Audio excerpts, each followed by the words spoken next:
Welcome to the podcast. Súbele volumen. Conversation with the people who were with me. In the World TV. Carlos tonight. Historias de un reportero. Carlos tonight. Dale que viene lo bueno. Hey everybody, bienvenidos and welcome to Carlos Tonight. I'm very excited that you found us and also very appreciative of those of you who continue to support the podcast and listen. I love reading your messages, your comments, and your emails. Keep them coming. And just wanted to remind you that Carlos Tonight is all new and available every other Wednesday, wherever you get your podcasts, including Spotify, Apple Podcasts, Google Play, SoundCloud, iHeartRadio, and YouTube. By the way, welcome to not only our listeners, but hello to our viewers. That's right, the show is now streaming, and I'm so happy about that. Hope you guys enjoy it. And before I introduce you to my guest, I want to invite you to check out carlostonight.com, and that's where you can find more information on the show, see upcoming guests, and listen to past episodes. That's carlostonight.com. All right, this week's guest is a fantastic artist who dreamt of packing stadiums when she was a little girl, using her powerful and beautiful voice to entertain people. And she's doing just that, all while paying tribute to one of the most iconic artists of all time, Selena. Please welcome Stephanie Bergara, a member of the Selena Tribute Band, Bidi Bidi Banda in Austin, Texas. Hi, Stephanie. I'm happy to have you join me. How are you? I'm so good. Oh my gosh, what an introduction. Thank you very much for having me. And I love your intro song. Oh my gosh. Like I felt like I was watching like a television show or something. That was great. Thanks. Hello from Austin. I'm glad that you enjoyed it. Of course, TV is my background, so I had to do it. I did a little research before I jumped in. Nice. Okay, cool. So I'm very glad that you're able to join me. And I want to say, now that things are starting to open back up again, let's start with the pandemic and ask how you and your bandmates have been not being able to perform over the last year and a half. Yeah. So, the timing on this is really a huge part of the story. So we're from Austin. We, which is the birthplace and home of South by Southwest. We tend to have our busy season from South by Southwest to probably Cinco de Mayo, right about now, this time, the week that we're having right now. So I'm not sure if you know this, but there was a big press conference in Austin the week that South by was canceled, and everything just kind of started to fall apart. Mm-hmm. And before I could even see what was happening, I was getting emails and phone calls from promoters who were like, everything's canceled, and there's no real, in contracting back to a year and a half ago, there was no real clause for pandemic. So, we saw a complete loss of income. The weekend that South by was canceled was kind of the catalyst and the starting point for everything being canceled. But that weekend, we were supposed to play the Austin Rodeo, and I told the guys, I was like, we're going to play something. We're going to figure out something, and we'll play for people on Sunday. So cut to 2 days later, we did we jumped right into streaming. We did our first streaming event on Facebook Live. We did a full-blown Bidi Bidi Banda concert. And it was awesome. We played for tips, and, I was able to pay everybody in the band for that. And, from there, we just kind of took a pause. We did a couple of live multi-camera streaming events. Half the band is from Austin, half the band's from San Antonio. So we did a couple of multi-camera streaming events right around Selena's birthday. But, for the most part, we just kind of paused and figured out this new normal. And I did a couple of private events for just individual companies where I would like set up a speaker and like sing into a microphone and kind of do it karaoke style. But it was shocking and devastating. And we just kind of, I tried really hard to stay in touch with the guys, and we're all friends. We've been doing this together for 7 years. So staying in touch and then not seeing their faces for such a long period of time was so strange, but interesting to be jumping right back in now. Yeah. Cool. So for those of you who are just tuning in, listening and watching, Bidi Bidi Banda, you're a Selena Tribute Band. You've been performing for more than 5 years. My question is, where did you get the idea to form a band like this, and how difficult was it? Yeah, it was very difficult, harder than I could have ever imagined. But it was, so the idea came from, I was singing in a trio, and I knew, like you said, I knew my entire life, all I ever wanted to do was sing. That's all I ever wanted to do was play music for people. And so I'm from Austin, the live music capital of the world. So I started a band. I started singing in a trio, a guitar trio. It was me singing. And the only people that were coming to my shows were my mom and dad. And I was kind of racking my brain trying to figure out how I could maximize my exposure. How could I get as many people as possible to hear my voice? And I thought back to my calling card, the person who I saw, the reason why I wanted to do this, which was Selena. And thinking about her music videos and how much I love singing No Me Queda Más in my car, and how fun it was to do Como la Flor and to dance to these cumbias. I'm like, people love this, and I love this, and it would be so easy for me. And I'm going to put together a band of 10 people and then go from there. That was the idea. That was the catalyst for it. I was trying to get as many people as possible to get eyes on me, or ears on me. I put together a 10-person band, and I come from the music industry. So I'm booking management, publicity. Before I started the banda, I was doing all those things, and I knew I wanted to be in the industry, and I knew I needed these skills. So I learned how to do everything behind the scenes before I started my band, so that when I was starting my band, I wouldn't have to ask anybody for help, or I wouldn't have to depend on anyone for help. So I had all these skills. I knew all these musicians, and I came to 9 of them with the idea of doing a Selena tribute. I put together the pieces that I thought I needed, and we all showed up for rehearsal. And the first song we ever rehearsed was Chico del Apartamento 512. And for anybody who knows that song, or any musicians out there, that song has a total of 3 key changes, rapid fire. It is one of the hardest Selena songs to play. And it was the first song we tried doing, and we immediately realized we were in over our heads. So we doubled down on rehearsals and went from trying to learn 10 songs to just getting through 5 of them for our first show ever. And the rest is history. It was significantly harder. It's one thing to do Selena karaoke. It's a totally different thing to recreate these songs from nothing. Did you have to go through the family for this, or? No, we did. So it was just going to be a one-time thing. My intention was to have it be a one-time show where I just sewed the Selena costume and showed up and sang the songs, and then I was going to move on with my life. I was going to be a big star on my own. And we just kind of kept getting calls about it, and people were like, "Hey, can you do that Selena thing? Can you do that Selena thing?" So we just jumped in and said yes. And before we knew it, we were playing shows all over the state, and that's when we got a call from the family just letting us know, or Q Productions, letting us know what was okay and not okay in their books. And we have a pretty reasonable relationship with them. I mean, we don't hear from them very often, but I wouldn't go as far as to say that we have their complete blessing, because I don't think anybody. It's hard to manage that legacy, but they've been really respectful of us, and I have a full understanding of the reasonable amount of respect I need to have for them. And we know what we can do, and we know what they're okay with, and that's how we forge ahead. I often wonder what artists think about the love that they're receiving from a lot of fans and people around the world. If Selena was alive today, what do you think she would think about your band and what you're doing out there? I hope that she would like it. So if you've ever been to a banda show, one of the things that is unique to us, one of the things we stopped doing really early on, a year into doing the banda, I stopped dressing up as Selena. So if you come to one of our shows, I will look like some semblance of some version of this with more makeup and more sparkles. And by design, it's that way. I really hope that Selena would be pleased or impressed or happy that we're carrying it this way. All of the work that we do, everything we do in the effort of the banda is to make Selena's fans happy and to be respectful of her and her legacy.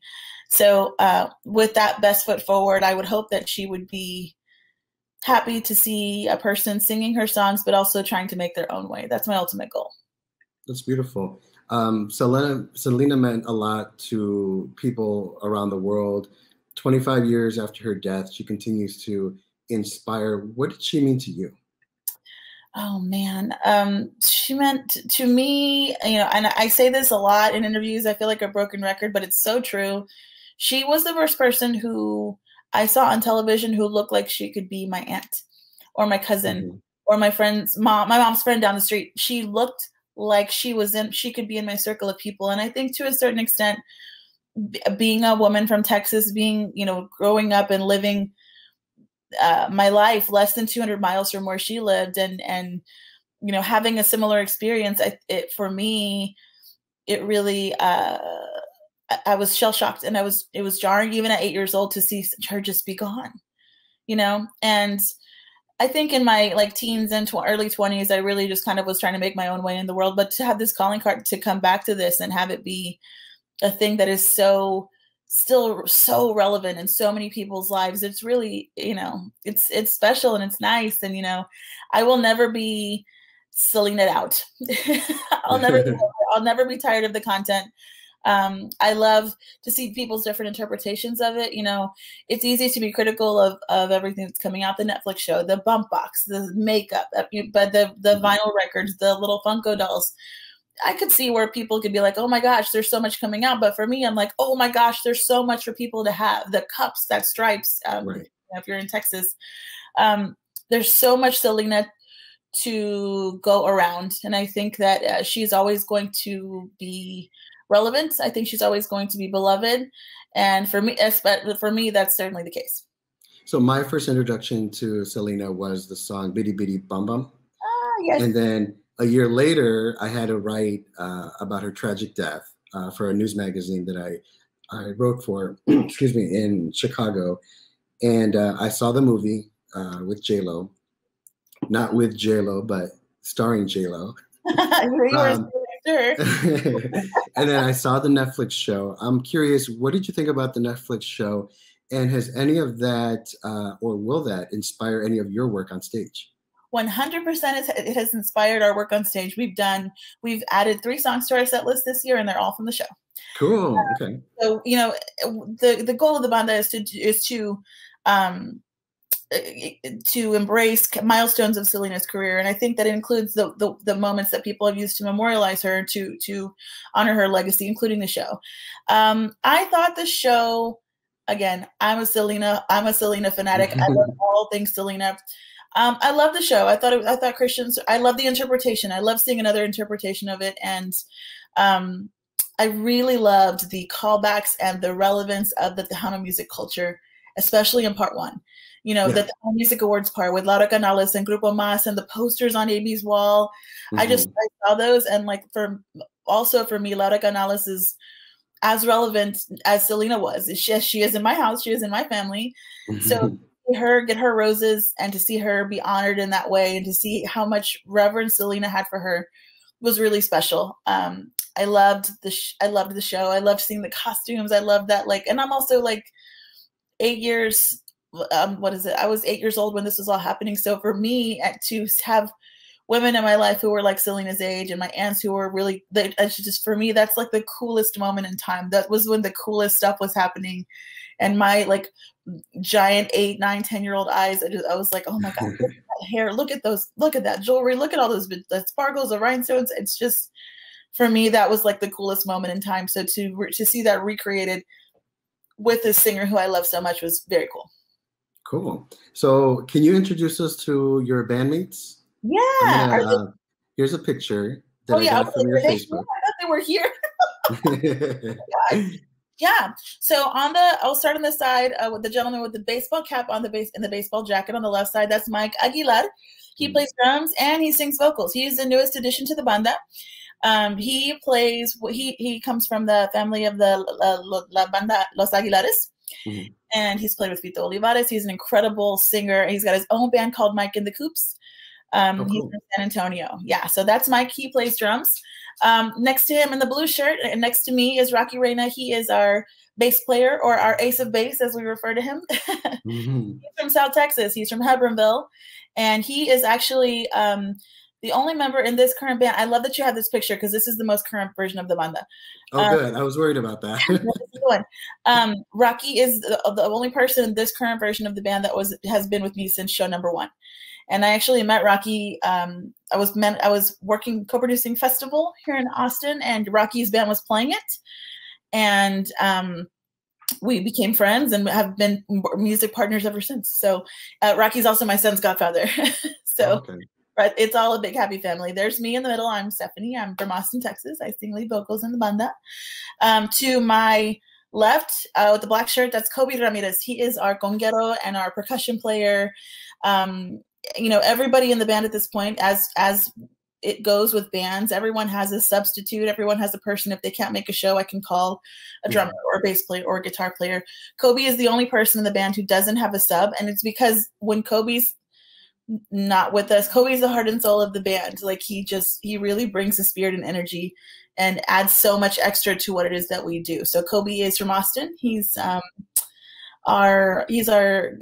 banda's godfather for sure. He's our peacekeeper, and he's our steadfast percussion player.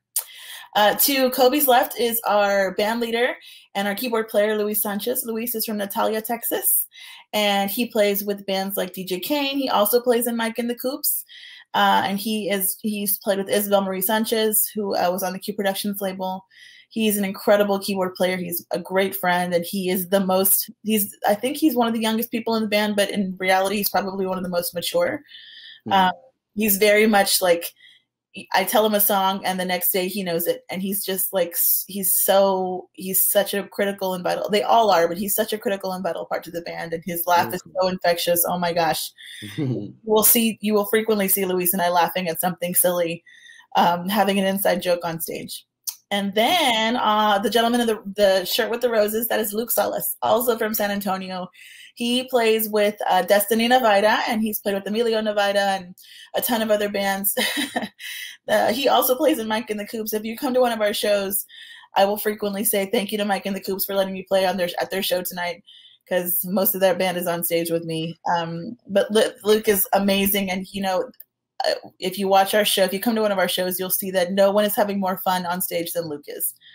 He nails that Selena guitar solo, or the Bidi Bidi Banda guitar solo, every single time. Yeah. And Luke has really been a catalyst for helping me to kind of expand on making this show.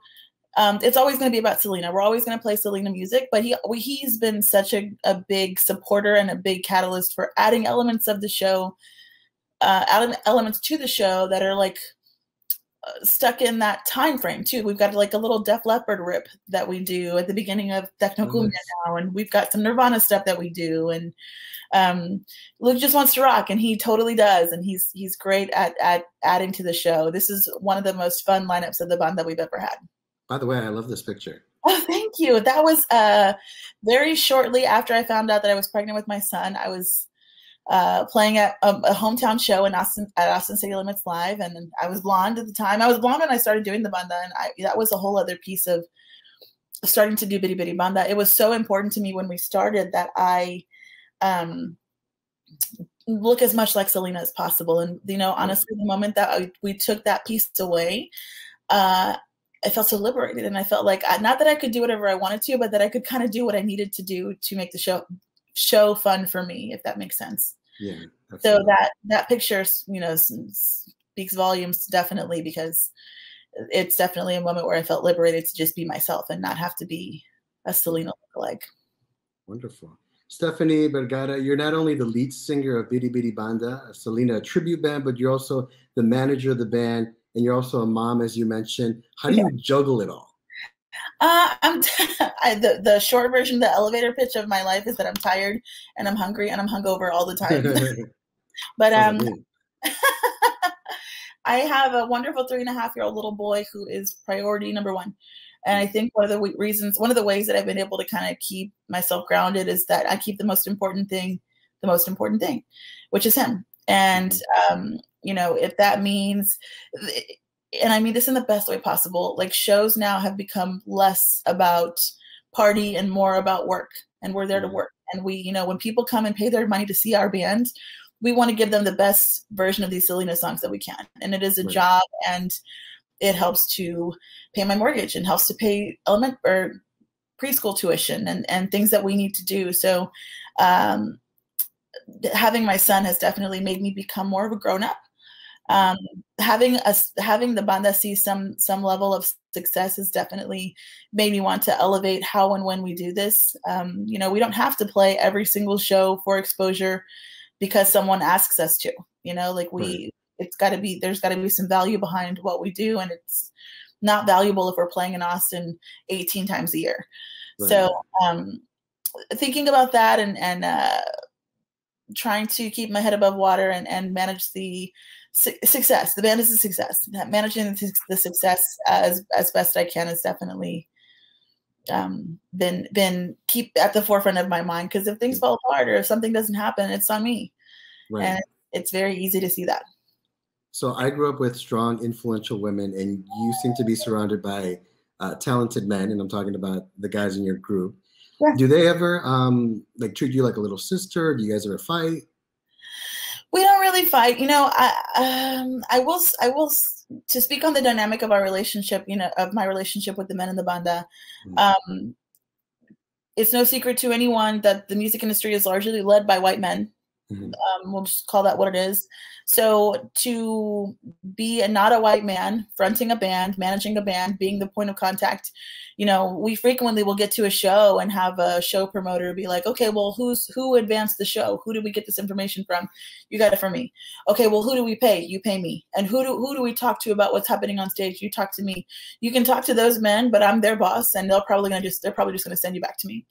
Mm-hmm. So they are incredible strong male allies. Rocky and Kobe are dads to daughters, and just kind of have, you know, women fronted they lead women led lives.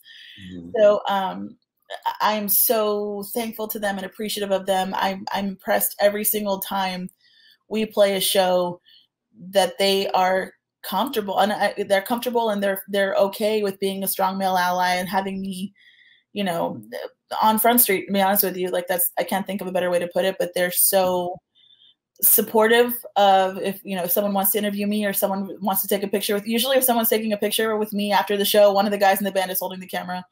They're so supportive, and, you know, to that extent also, like, to your answer your question about being a baby sister, they kind of do, you know.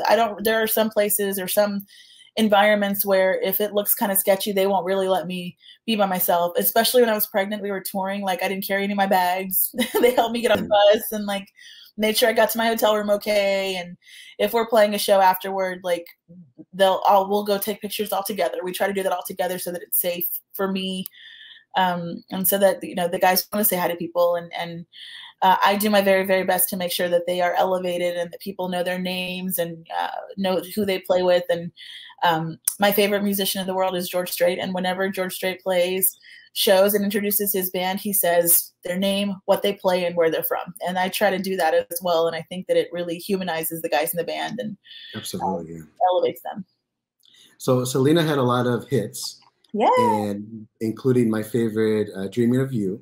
Mm-hmm. And I rocked that out last weekend when I was cleaning the house, and I'll admit that. Do you have a favorite? Oh man, No Me Queda Más, 100%. No Me Queda Más is my favorite song. It's my favorite song, probably my favorite song in the world. It's just such a beautiful song, and, you know, it's if you see the Selena Netflix series and you see kind of the evolution of how that song happens, it will punch you right in the gut. It is just it's so devastatingly beautiful.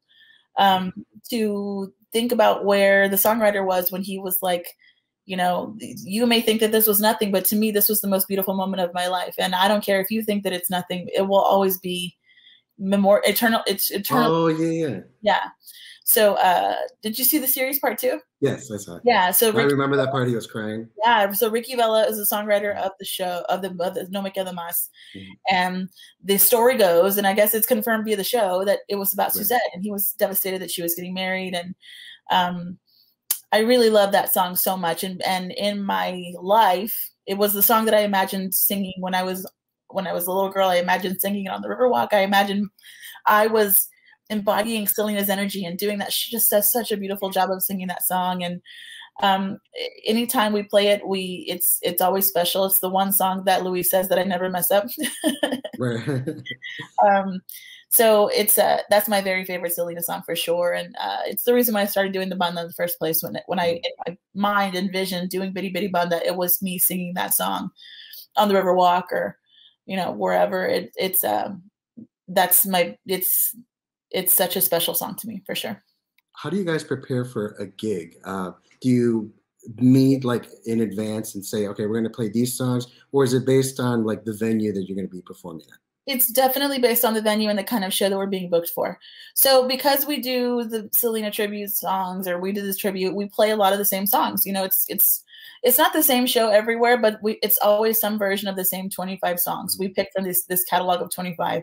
So we try to every quarter get together and do a rehearsal, or if we're learning a slew of new things, we want to get together and do those. But we've been doing the banda for 7 years now, and you know, it's not that it's not necessary, but it's not necessary for us to meet so frequently and play the same songs over and over again, you know. Right. And we play, prior to COVID, I think in 2019 we played 80 shows, so we were seeing it pretty frequently. Yeah, and I think at this point we've got 60 or so on the books for 2021. Wow. So, you know, I would never say that we don't need to practice. Everybody needs to practice. But we play so frequently, and we play the same songs.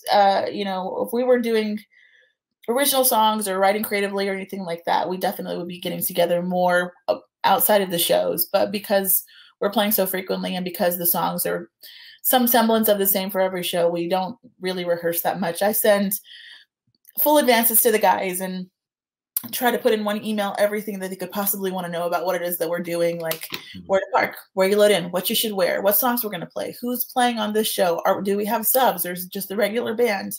I'll send the set list so that they can know when I'm going to do a costume change, or when they're going to sing a song without me, or we try really hard to put it all in one place. We have a great new, wonderful manager who's helping me kind of send that information out. With some help. Oh my gosh, I appreciate her so much. She just came in and just has changed the dynamic of the way that we do. She's our day-to-day manager for sure. Oh, cool. Okay. Yeah. So it's hard for me and a lot of people to imagine that it's been 25 years since Selena's death. 26. And yeah, and she continues to inspire people all over the world. She continues to live on through your band. How does it feel being able to introduce her to like a new generation, to maybe young people that may not be Latinos? Yeah, it's you know, coming from Austin and coming from a place where we consider ourselves to be the live music capital of the world, we play for a lot of non-Latino young people who are just experiencing the Selena music for the first time, and it's a huge responsibility, but also one that we are proud to participate in. You know, one of the things that we did last year while we were watching the very necessary social uprising in the summer of last year, killing of George Floyd, one of the things I realized was that, you know, we were frequently being asked to open the Latin market for a club, or we get these calls by these biker bars or by these country bars, and they'd be like, we want to do a Latin night. Have you ever done a Latin night before? No, we want to try it out. So we were realizing that we were being kind of put in this place. I was realizing we were being put in this place to be kind of testing the waters with that, and then you'd hire us once a year, and then you wouldn't call any other bands of color for the rest of the year. You'd call us again the next year. And I just didn't see the longevity of that. And part of my story of me wanting to separate myself and make my own way, not separate myself from Selena in a disrespectful way, but part of telling my own story. One of the things I implemented in our contracting last year was a diversity clause. And that says that if we are contacted by you, we're going to review your booking practices. And if we feel like you're not making a deep investment in musicians of color throughout the year, we don't really want to play. Or if we find out that your booking practices show that you're only hiring us, we'll cancel our own show because we don't need to be there and we don't need to be paid. It's not worth it. Oh. So I'm really proud of that. I'm really focused on that work, on that equity work. And we, you know, it's not to say that we want to out any clubs or say that these clubs are bad or these clubs are good, because we want to play all the clubs, you know. And if they're not hiring people of color, can we bring an opener? Can we be the first of a series of Latinx shows? Can you hip hop performers? Can you book drag queens? Can you book something else that is not a white man playing before and after us? Why do you think that's important now? I think it's important now because no one's ever talked about it before. And everyone's just like, we've been looking at this table where we were given one seat. When I say we, I mean people of color, musicians of color, creatives of color. We're at this table where we're looking at this table where there's one seat. And the perception is that we have had to fight for the death for the one seat, when in reality, we should be maybe getting our own table, or getting to the table and making sure that there are seats at the table for all of our friends. I think that the only way that that's going to change is if we make that change, you know? So, and it's going to start with us saying, we are not going to play. We are not going to be this band that shows up and takes our money and goes home. Yeah. That's not going to help. I mean, it's going to help us, but we want to do better. Right. So I mentioned earlier that you were a mom. Mm-hmm. What are some of the things that you want young people in your life or around the community or maybe the venues that you visit to learn from your story, from the band, and the woman that inspired your band? I would like for first and foremost, I would like for other single moms to know that you can do it, whatever it is, like having a baby. And my son is the best thing I ever did. He's the best thing I'll ever do. But in order for me to be the best I can be for him, I need to be able to create. I need to have an outlet. And I'm fortunate enough to live in Austin where my family is and have a great co-parenting relationship with my son's dad, where I can have the space to do that. And, you know, I have, since my son's been born, the band got better, you know, and like having a child is not the end of your life. And, you know, it's the beginning, and it made me want to do better and do more. And, you know, my son's 3.5 years old, and I hope that, you know, when he's 25 and he's writing his Facebook post on Mother's Day about Happy Mother's Day to his mom, that he means it, and that he's serious about how he feels about me. And like, if I'm not a good mom, I'm not good. I'm not anything. And I'm thriving and he's thriving. And I think that my goal, my hope would be that if someone saw what I was doing or saw what I was, you know, kind of capable of, that they would see that they could do it too. Just drive and focus and like, for me, relentless passion to want to be the best version of myself. Stephanie Bergara, you are keeping Selena's legacy alive with your tribute band, Bidi Bidi Banda. Do you ever get the chance to play like other music when you perform? I think you mentioned that earlier. Yeah, actually. So we just did an event with Texas Public Radio earlier this week. And we're dipping our toe and doing some other stuff. We did a Casey Musgrave song, and the intention always was to make my own way. And I'm really excited that in July of this year, I'll be releasing my first single in English. It's original music. Congratulations. Thank you. I'm so excited. My co-writing partner and I are going to the studio to record in the next 6 weeks, and it'll be radio ready in July. And I'm really, really excited to do that. And I'm not sure if you saw, I know you're not in Austin, but all the big news in Austin today is that the Austin City Limits Festival lineup was released. Mm-hmm. And George Strait is playing. And I just mentioned George Strait earlier. I think the perception might be that I have a crush on him, but it's so much more. I do, of course, but it's so much more than that for me. George Strait released his first album when he was 30 years old. He won his first Grammy when he was 59. Wow. He's headlining ACL Festival at 69 years old. I started my band when I was 28. And I really, it kind of started late because I was scared, because I really wanted to make sure that I could be stable. And before I started my band, and it's going to remain to be seen how that continues to happen. But I'm a big fan of people who seek out their dreams kind of later in life. I forgot what you asked me, but I hope that answered your question. It did.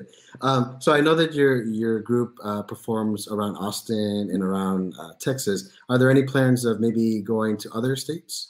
Yeah, we've been all over the country. We've been everywhere from New Orleans to LA, everywhere in between, Chicago, Denver, Phoenix, Vegas.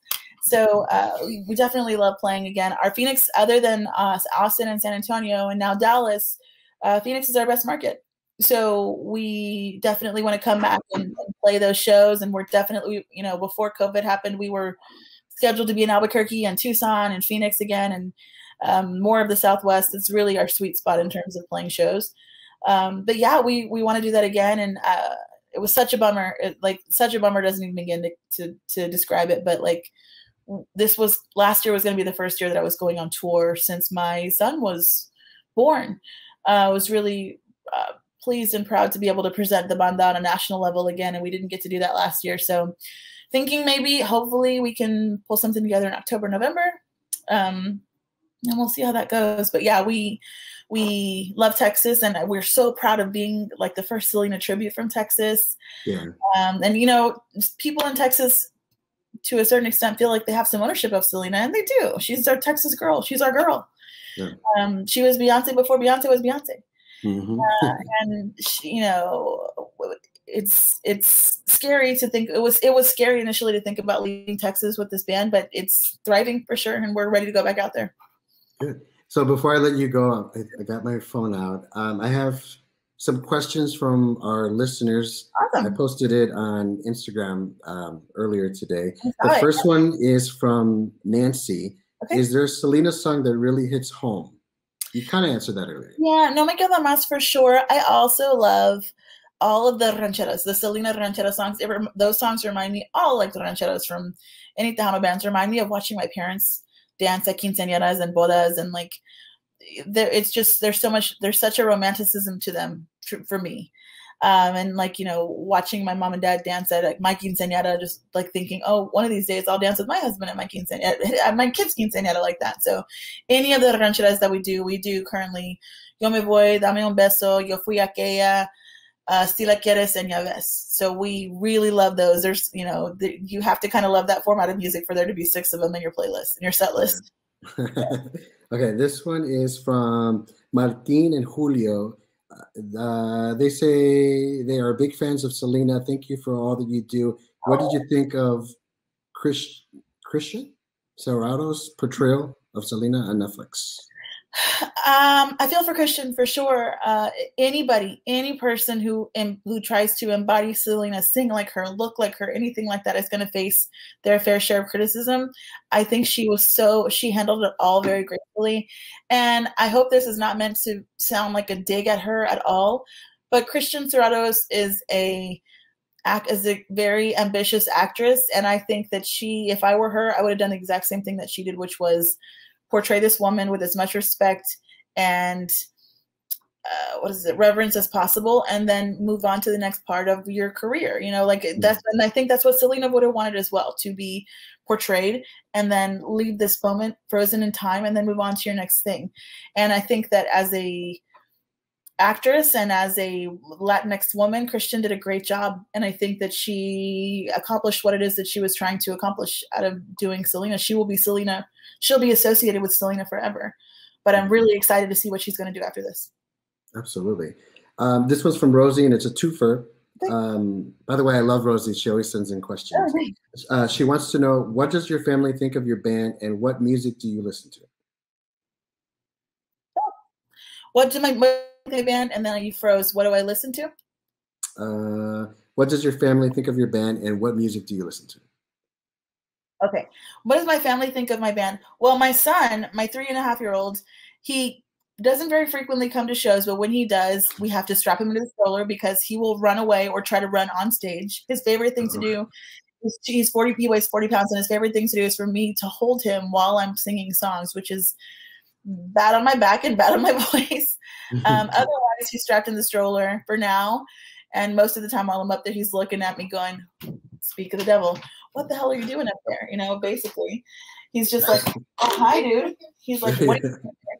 So my son has a love-hate relationship with the banda. My parents are really proud, you know, and nothing about where I come from would tell you that I'm supposed to be a musician.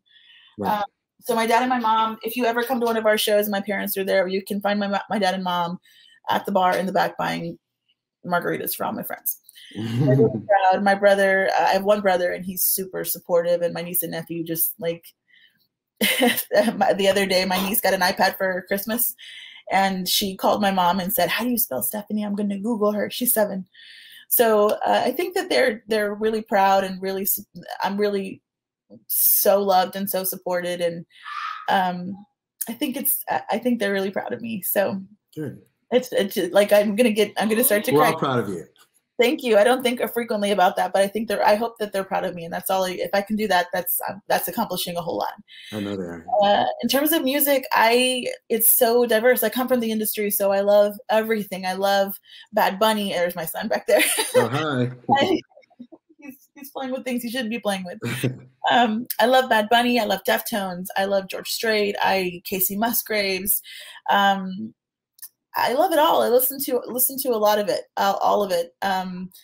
Music was my gateway to creativity and my gateway into entering the arts.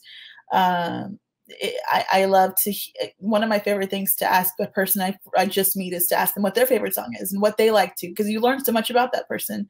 Yeah. If I'm listening to music with my family during Christmas time at home, we're listening to the Eagles.